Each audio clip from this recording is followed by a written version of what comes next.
I tell people keep your camera handy, look through the viewfinder. If you see any kind of movement, light anomaly, just click it. You can always delete it if nothing shows.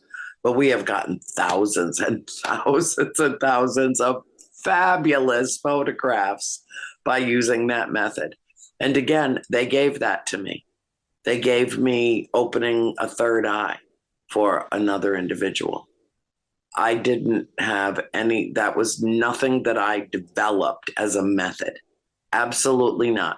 Happened spontaneously, exactly the way it happened the night that so many people came out and had experiences for the first time.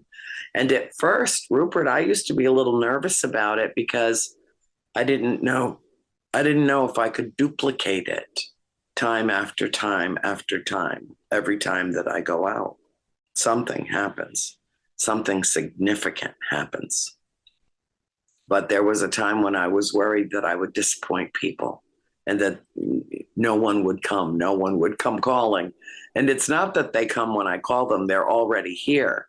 What I'm basically doing is asking them to make their presence known to the people in my presence. And they have not once failed to accommodate my request. Not once. And I'm so grateful, and it's so humbling. I love it. It brings me joy to do what I do, and it lifts me up in a way. It energizes me. You got a real close encounter with that kind of energy. I remember the last night we were in Houghton Lake, and I think we talked till 3 a.m. and then had to be up at the crack of dawn to pack and leave. Oh my God, I was so tired. Yeah, I hope that answers your question. I can't wipe the smile off my face just thinking about it. But most of my encounters happen in broad daylight, or when I'm alone, most of them, because, I go to events usually once a month on average. And it used to be a lot more before my mother got into hospice and needed round-the-clock care. Yeah. So I feel that when we think of somebody, whether it's a relative or a cosmic being or even a spirit, we automatically, spiritually reach out to them, connect with them. And I know from my own personal experience, when I have when I've thought of somebody that I know, especially people I know well, perhaps even love, I can feel what they're feeling. I can feel if they're happy or something is wrong. There is that instant connection. Yes. So perhaps in your methodology with conscious cosmic contact, when you just start talking to these beings, the fact that you're thinking of them, sending an intention to talk to them, there is a spiritual connection that is immediately made, and they know that it's happening. Absolutely. I agree. It is sublime. It is otherworldly. It is off planet. And it's where I'm most comfortable. I don't really like, as I've mentioned, being in 3D. I'm not comfortable in duality. I'm not comfortable in the oppressive weight of being in this world. I am in this world. I am not of this world. It took me many decades to be able to say that with comfort and ease, because I know I'm not from here.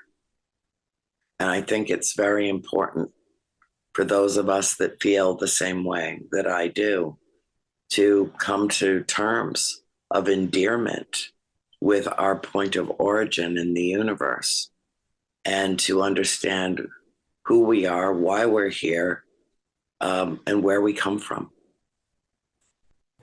Now, if I were to say to you, hey, do you feel able to draw down how some of the beings that you connect with appear? Do you have the visual in your mind of what they look like, perhaps even what species or variation they are, and whether you're a good artist or not. Is it the kind of thing that you're able to draw pictures of what they look like? Yes, I suppose that I could. Uh,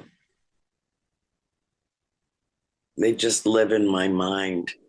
I'll give you a perfect example. One night, I don't remember what happened. I was here and it was very cold outside, very cold. And I was very sad and upset about something. And I don't remember what it was. It was probably 7 or 8 years ago, but something had happened and I was very sad. Uh, and I was sitting out on the carport in my mother's old wicker rocker. And I had my hands out because sometimes I can feel them through my hands. Sometimes I can connect with spirit and with my galactic family through my hands. And so I had palms up, laying on my legs, and just closed my eyes and started talking to them and saying, whoever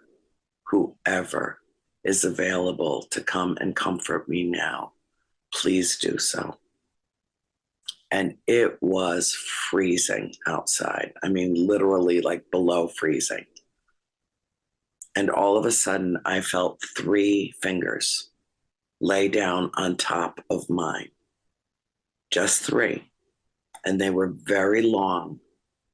They went all the way up into the meat of the beginning of my palm up here, very long and hot, like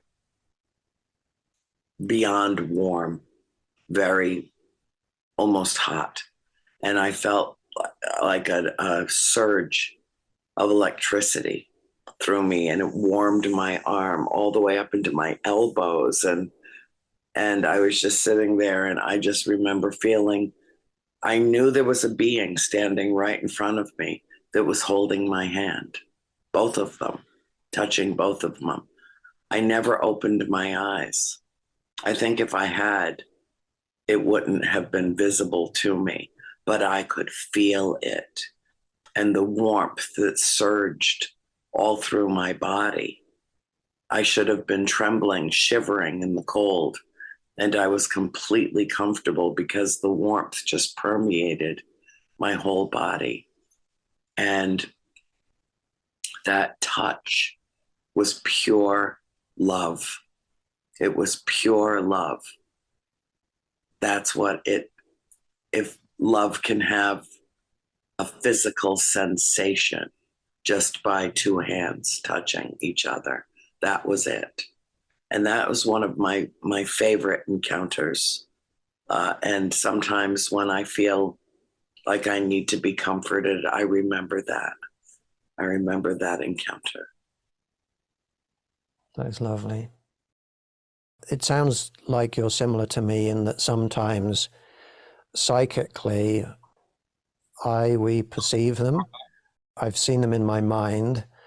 It's exceedingly rare for people to see them face to face in person. Have you ever had that experience where your eyes are open and you have physically seen them? Yes. The day I met you. Yes. And you're not the only one. I know several. But your entrance into my life was stunning, absolutely stunning. And I know that you are me, that you are here, you're in the world, not of this world, that there's something about you, whether you know it or not yet. And I can't say, you don't self-identify as a hybrid light worker, Pleiadian or Arcturian. I have kind of taken that leap. I know that my connection with them is that I am them and they are me and we are one. And it's all part of the unified field of consciousness and the collective consciousness, and that there are elements of me in them. There are elements of them in me. And it is that complete a connection.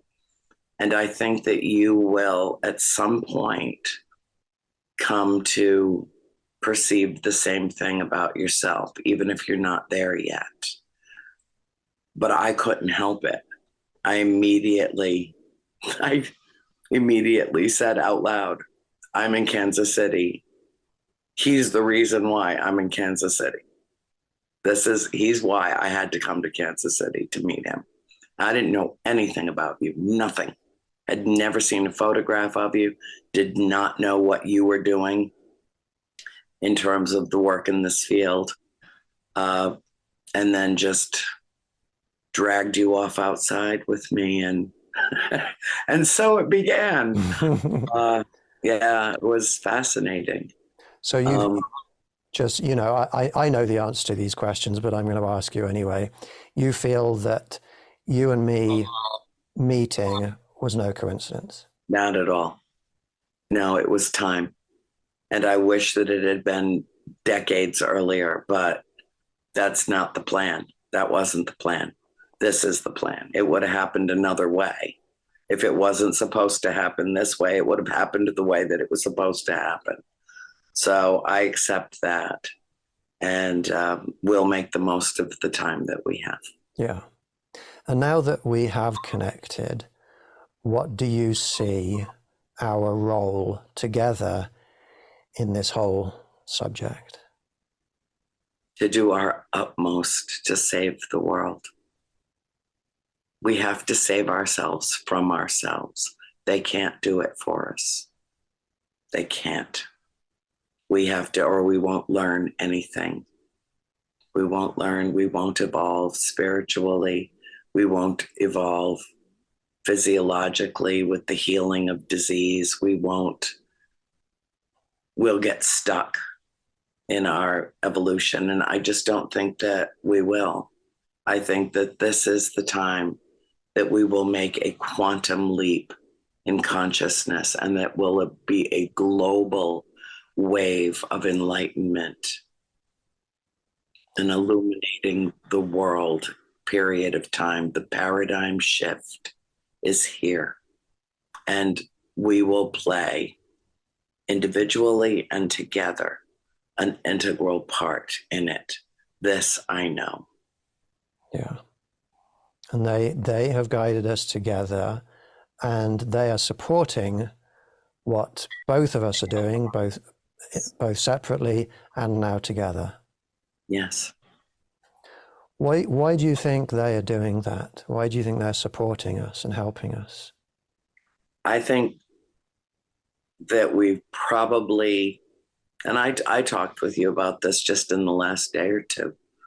I think that we either currently know each other in alternate dimensions, and this was our agreement, that we would come here, we would both do this work, and then when it was time for us to come together and give it that jolt of adrenaline that is required. And I mean, Rupert, to be perfectly honest, with everything else that I've got going on with my life, with my mother and all the other work that I do, and I've got another book in the pipeline that I suddenly realized that I'm going to have to dedicate to you, that I wrote the book for you. I didn't know you yet, but when you read it, you will understand that I wrote it for you. I was ready to step away and say, you know, I've made my contribution. I have spoken my piece, and I need to hunker down and be home and just be the reclusive writer again and come off the road. And then I met you, and that idea went straight out the window, just out the window, gone, like it never even existed.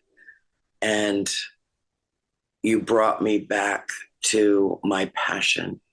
You brought me back to life in terms of the desire to be the best messenger that I can be, to love this world well, and to partner with someone who gets everything I say. There's nothing that I have ever said to you or that you have said to me that shocked me. I understand all of it, and you understand everything that I share. And I do share some, pretty bizarre, strange things with you from time to time, and you with me. I mean, a few weeks ago, you said, I stopped on the side of the road to make, telepathic connection with a herd of elk, and then they followed me home, and now they basically live at my house. We have photographic evidence of this, okay? Uh-huh. And I was like, oh, wow, that's so great. I have a thing with cows. Mm-hmm. I just have a thing with cows. Cows come to me, gravitate to me in a way that, all animals do, but cows in particular, Wow. I have a thing for cows. And you get that. I think that's marvelous that you completely understand that I talk to animals telepathically all the time. Yeah. It's a marvelous gift. And I think that if nurtured, everyone could develop it. Everyone could. It's not just intrinsic to me or to you, but I think that ultimately is part of our consciousness that a lot of people don't really tap into. But a lot of people do. I think that my little dog, Peanut Buttercup, there's no mistake that dog is God spelled backwards. She is the epitome of the expression of unconditional love. I think that's why we have animals that we've domesticated to be in our lives, because they teach us about universal love. They teach us about, even an abused animal will show affection to its abuser. It's just so innate to who they are. And then there are the spoiled brats. So I have knowledge that at least on one occasion you have been taken by these beings. You experienced missing time. Way more than one.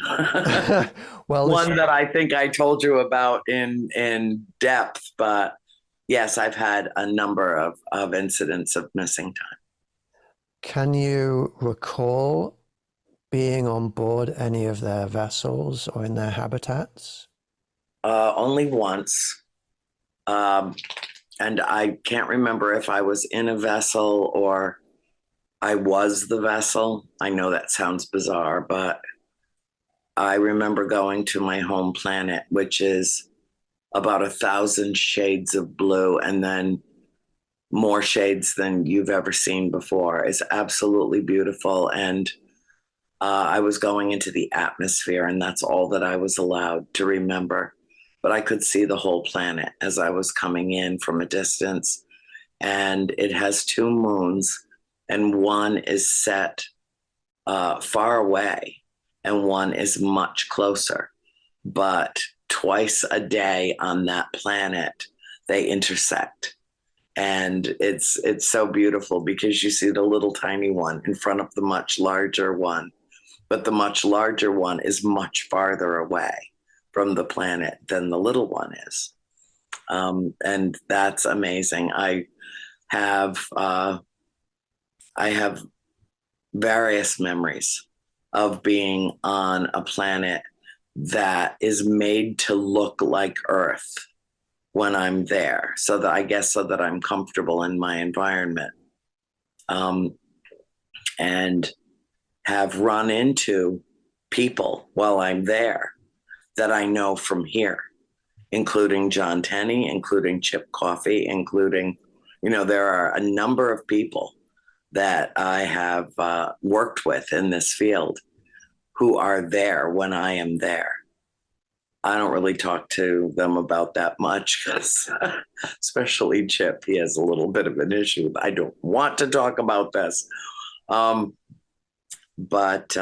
yeah, it's really amazing when it happens.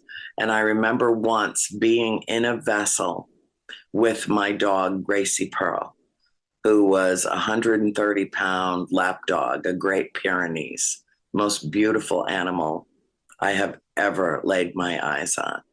And she was sitting beside me in the vessel. And we were just buzzing around, just light speed, baby. I mean, it was great. And she was so excited and her ears were up and she's like, it was fabulous. But I guess I'm not allowed, I don't know, to remember exactly where I'm going or who I am with or all that. And I wish they would allow me to remember. I want to remember. And I suppose it's impossible to hypnotize me. It can't be done.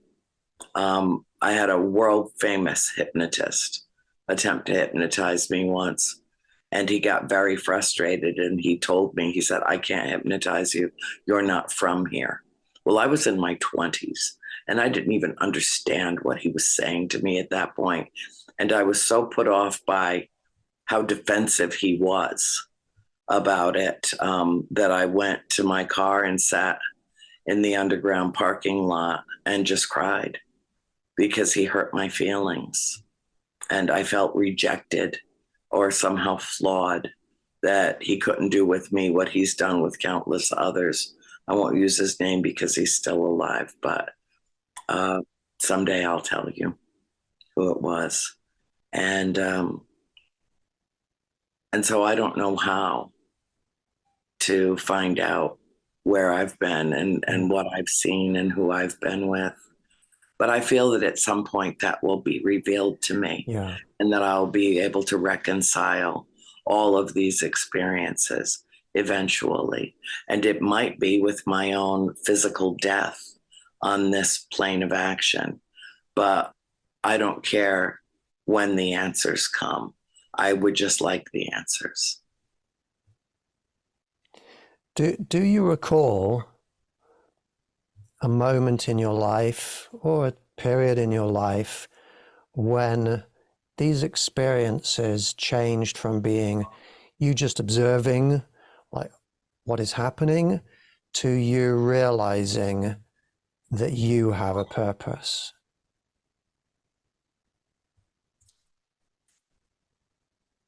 You're not noted for your easy questions. Sorry about that. It's No, like, was there a moment when you said, I am going to use my knowledge, my connection to, because you now use your relationship with these beings to try and save the planet? Yes. Was there a moment when that happened, or was it a slow transition? I think it was a gradual acknowledgement. I think the first time that I ever realized the power of my presence in a group of people was at the Upper Peninsula, Michigan Paracon, when everybody, and apparently everybody in Sault Ste. Marie, saw what was going on above where we were and all called the police at once. And I thought, okay, so maybe that was disruptive, and I'm sorry about that, but I'm really glad that it happened.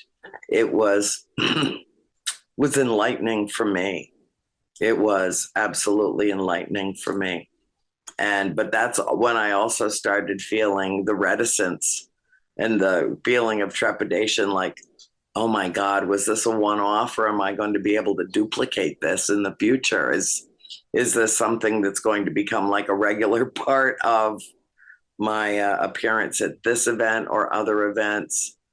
As I didn't know, because it was new to me and it was given to me uh, as this ability, as this gift, but it had always been private. It had always just been them and me. And so to expand the collective and tap into that level of consciousness was illuminating, to say the least. And it was empowering. And then it was unnerving because I was so afraid I would never be able to do it again. But I was wrong about that. And now I can do it with such ease that it's like breathing. One of the things that I most want to address is my inordinate ability to be able to identify off-world beings or people who are here from elsewhere, who blend in very well with the general population. I perceived you as a light being immediately. And the reason that I did is because you didn't have an aura, you have a corona. The difference between an aura and a corona is easy to explain. A corona is like a solid white light that emanates from around the being. And it has no variables. It does not change. It's always there. Auras change with our moods. It's like our own personal mood ring that's around us. That's why you can walk up to a person and they're vibrating, they're riding the same wavelength, you know, their frequency is your frequency, and you immediately feel a kinship and a familiarity and even a sense of love for a certain being. And then there are other people that you immediately feel like you need to keep a safe distance away from, because what they're putting off is a different kind of an energy. And it could be anything from a threat to just, no.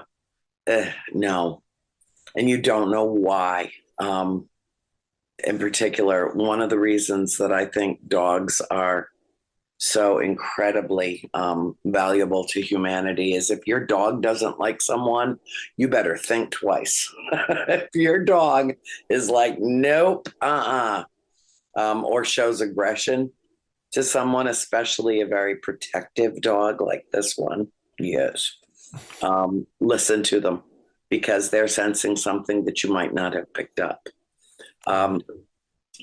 But I have this ability to pick you folks out in the crowd. And immediately when I met you, I thought your corona was so crystalline white that I identified you immediately as a light being. Considered that you have some connection to the tall whites. I met a man from Sweden who resembled you, amazing resemblance. And I met him when I was grieving. I was standing at a carousel in Boston's Logan Airport, and I saw him come down the escalator, and I was there with my friends Barbara and Eric, and I was telling Barbara how incredibly heartbroken that I was over the loss of a relationship that felt much more like a relationship to me than it did with my partner at the time. And he had lied, and I was shattered. And this beautiful man walked over to me, and he had a fedora hat and a lovely dove gray suit and a briefcase. And he walked over to me, and I could tell from his accent that he was Swedish or Danish, one of the two, certainly Scandinavian. And he overheard what I said, to Barbara, and he said to me, some people go through their entire lives and never feel love like you feel.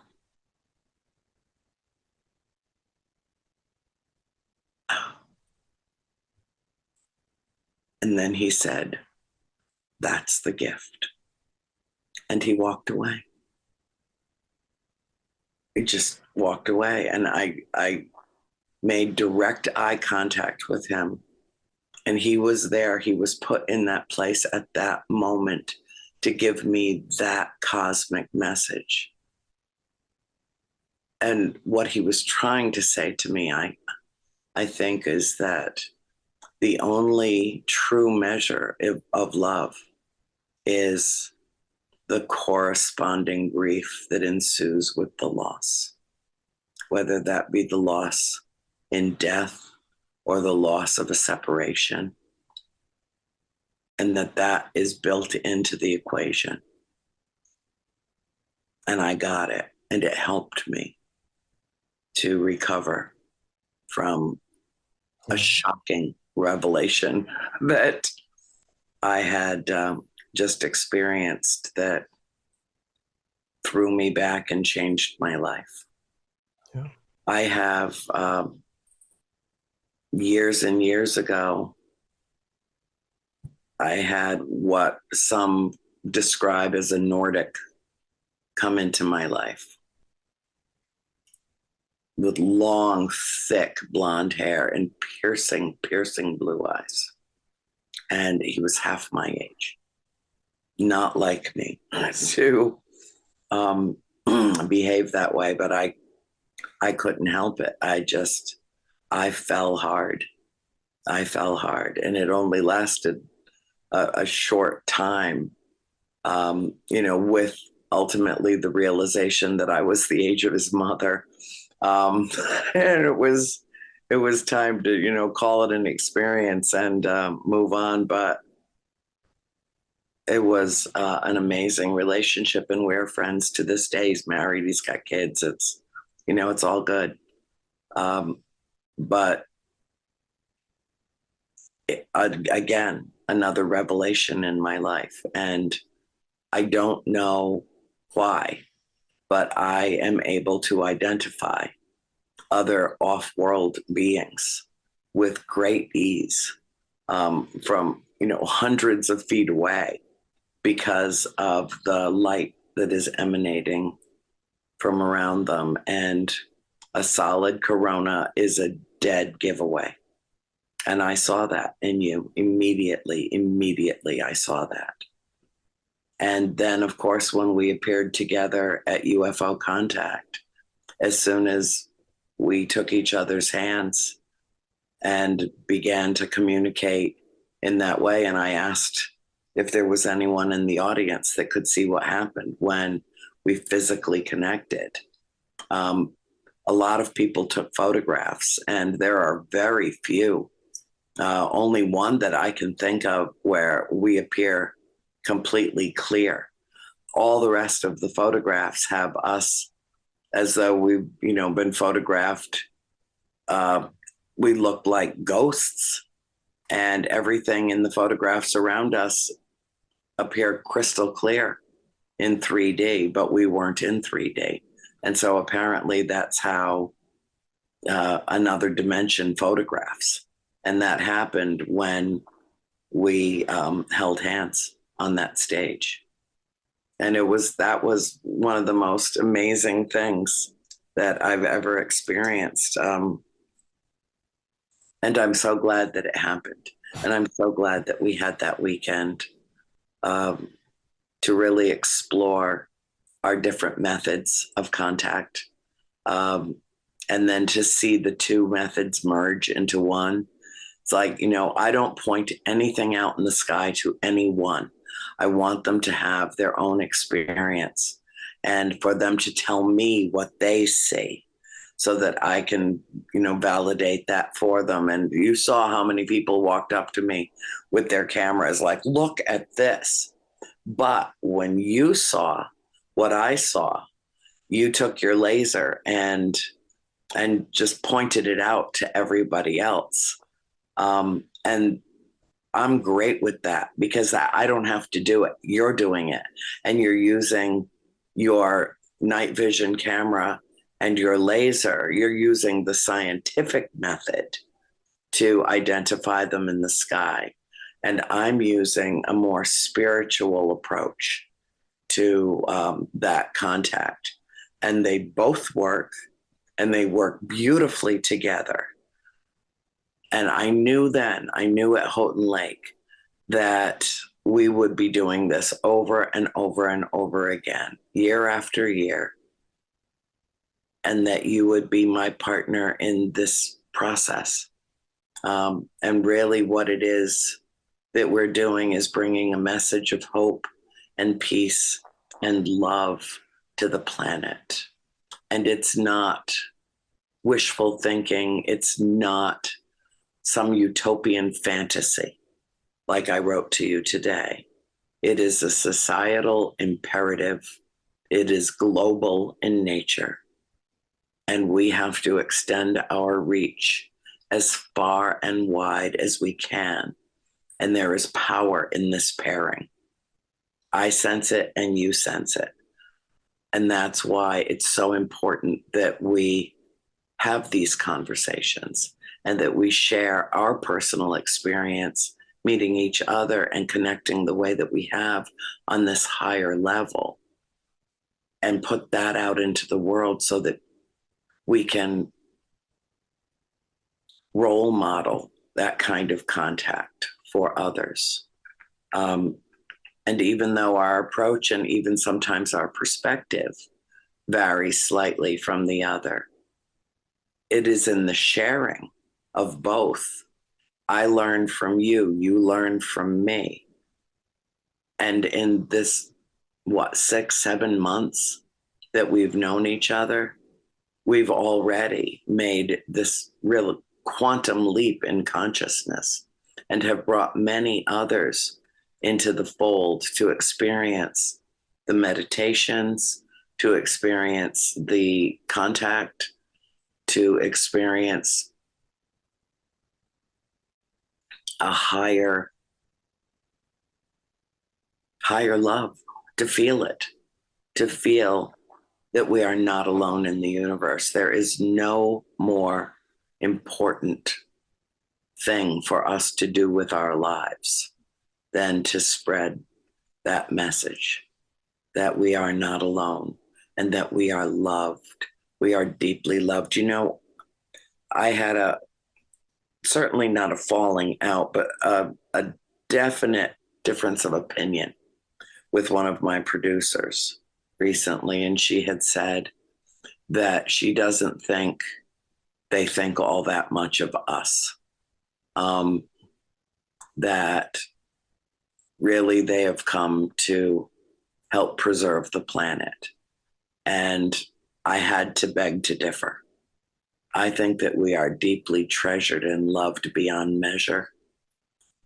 I really feel that all the interactions I have ever had, have been peaceful and loving and kind and compassionate and generous of spirit. All of them, without exception. And I said to her, this is why I disagree. If their main objective or their sole objective was to come here to save the planet from us, and we are the pestilence on the planet, it follows logically through basic deductive reasoning that they would do everything in their power to wipe that pestilence off the planet, so to preserve the planet. And we're the ones doing the damage. And I said to her, it's not the water buffalo, it's not the snakes, it's not the birds, it's not the, all the creatures of the planet that are wreaking havoc on it. It's us. We're the ones. And if their sole objective, if their intention is to save the planet, then logically they would remove the pestilence from it, just like doing flea dip on a dog. Get what's hurting it off of it as fast as possible. They've had every opportunity to do so for millennia. Perhaps they're here so that we can learn to spiritually ascend into the fifth dimension and beyond, and to integrate with our cosmic family and beings of light who are so far advanced in every conceivable way that they can see what damage we're doing, and that we will literally make this planet uninhabitable if we don't stop. And it won't just kill us off, it'll kill everything else off with climate change that is happening so rapidly that even the scientists who predicted it are blown away by how fast it's happening. So what they really want is for us to save ourselves and save our home planet, and live in harmony, in tranquility with our environment, to live in a sustainable way on this planet, to treasure it and nurture it and protect it. And that process is a lot more than throwing your plastic water bottles in the recycling bin. It's about worshiping the planet upon which we live and caring for every living creature on it, including earthlings, including the water buffalo, to keep elephants alive on this planet, to make sure that we are not the reason why great species are going extinct at such a rapid rate. Well, we are the reason why, and we can reverse it. I absolutely believe that we can reverse this process, but what it will require is not only a leap of faith, it will also require a crisis of conscience. And notably, you cannot have a crisis of conscience unless you have a conscience. And there are too many people in this world who are too obsessed with the worship of money that they will throw all caution to the wind, all science into the waste bin of history, and keep doing what they're doing, seemingly unaware that they can't take it with them. And how much is enough? Ever enough. The great good that could be done with a restructuring of our society and proper education of our society. And I'm talking about global society. There is one human race. We are all in this together, and we will surely perish from this earth if we do not consciously change the way that we interact on this living, breathing earth, Mother Gaia. Yeah. Well said. I think we can learn a lot from observing the character of these beings, because they do see what we're doing to the planet. It is simply not in their character to come in and force us to change. That's not in their character. No. Instead, what they do is they look to the people on this planet who are beings of light and love, who are trying to move humanity in the right direction, and they support them. They support them, they guide them, they assist them, not in an impositional way, not in a manipulative way. They're doing it with our permission, with our knowledge. They're supporting people like you and me. can you think about how wonderful the world would be if we could behave like that? Where, yeah, we see that there are problems out there. Well, can't do anything, can't do much about that. But what we can do is support the people doing good. And when there's enough people on the planet not continuing these cycles of hate and aggression, who are just like, no, I'm not going to be involved with that. Instead, I'm going to focus on doing good. I'm going to plant trees. I'm going to be nice to those animals. I'm going to be nice to my neighbors. I'm going to send love to everybody. And you can do your dark thing over there. I'm not going to try and battle you, you know. If we could do that as a species, then we would be able to save ourselves. Yeah, what you and I are doing is very powerful, and people are seeing that. People are being drawn to the light that we're putting out there, and neither one of us are without our faults. I certainly am not, but you know, so we shouldn't. It's dangerous to hold us up as role models, but the things that we say do make sense, and people can see that. People shouldn't be following us, but if people resonate with the things we're saying, that's what people can follow. And if people do follow that, they're not just following what we say, they're following what our galactic family is saying. And that is the way forwards. That is the way towards the light, towards ascension, towards a better future.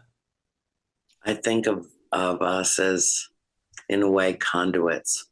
I receive a lot of downloads, and never once have I assimilated a download consciously. Not once. I have learned to take them in with much greater ease, not to fight it in any way when I hear one of those sounds coming in from either or both my ears. Almost like a cup has been put over me, and all different levels of frequency. I just usually I'm in my desk chair and I just sit back and just relax and take it in for however long it lasts. Sometimes it's just 15 or 20 seconds. The longest download I ever received lasted 6 days. And I thought, this is never going to stop. I had to learn to hear through it. And then it was gone. It was just suddenly it was over. Whatever was being imparted to me, the message came to an end, and my hearing returned to its normal state. So for the benefit of people who are haven't heard this expression before, what is a download? I think it's messages that we're receiving on a subliminal and a subconscious level, and what happens with it, for me anyway, is I don't know what I'm being told or taught, but I'll be in the middle of a lecture and suddenly I'll say something that is extremely profound, that is like a direct message, and I have no memory of having any conscious thought about it before I said it. I didn't formulate the thought in my mind before I spoke the words. It just came through very naturally, a flow. It's not channeling. It's different than channeling. I don't do that. I would go out of my mind if that was part of the process for me. That won't work. It's different. It's a high-pitched frequency sometimes. Sometimes it's very low. Sometimes middle or a fluctuating frequency. Sometimes it's one ear. Sometimes it's both. It's different every time, and it's exactly the same every time. That's the only way that I can explain it. I know that a lot of ear, nose, and throat doctors have made a boatload of money on people who thought they had tinnitus, who went and had their ears checked and they hear perfectly fine and there shouldn't be any cause for that happening to them. And they're just being given messages. And I think that's part of the way that we're being prepared for what is to come. I think it's why I think the last major poll that was done on people and their perceptions and impressions about UFOs, that 62% of the population in the United States anyway, not only believes that we're being visited, but they're not scared about it at all. Well, that didn't happen overnight, especially when Hollywood is putting one film after another out about contact that is horrifying. You know, Independence Day is a perfect example. You know, they're not here to hurt us. They're here to love us. The banner on my Buttercup Brigade fan page says that. I did not come to teach you. I came to love you. Love will teach you. You know, and that's a mantra of mine. It's why we're here. It's why I'm here. It's why you're here. And that moment of recognition that I had with you, Rupert, in a hotel room in Kansas City, Missouri, changed my life forever, and it re-inspired me. It reignited my desire to go forward with my assignment. And I was losing that. I was feeling like I couldn't make a difference, not a significant difference. And I had so much else going on in my life that I needed to just retract, like a cat will pull its claws back into its feet and they disappear. And I thought maybe it was time for me to disappear. And now it's exactly the opposite. Now it's time to get out there in a big way. I just had 2 films open, Beyond the Grave and We Are Not Alone. I know that it will spread the message far and wide to countless millions of people. And that's our job. That's our job.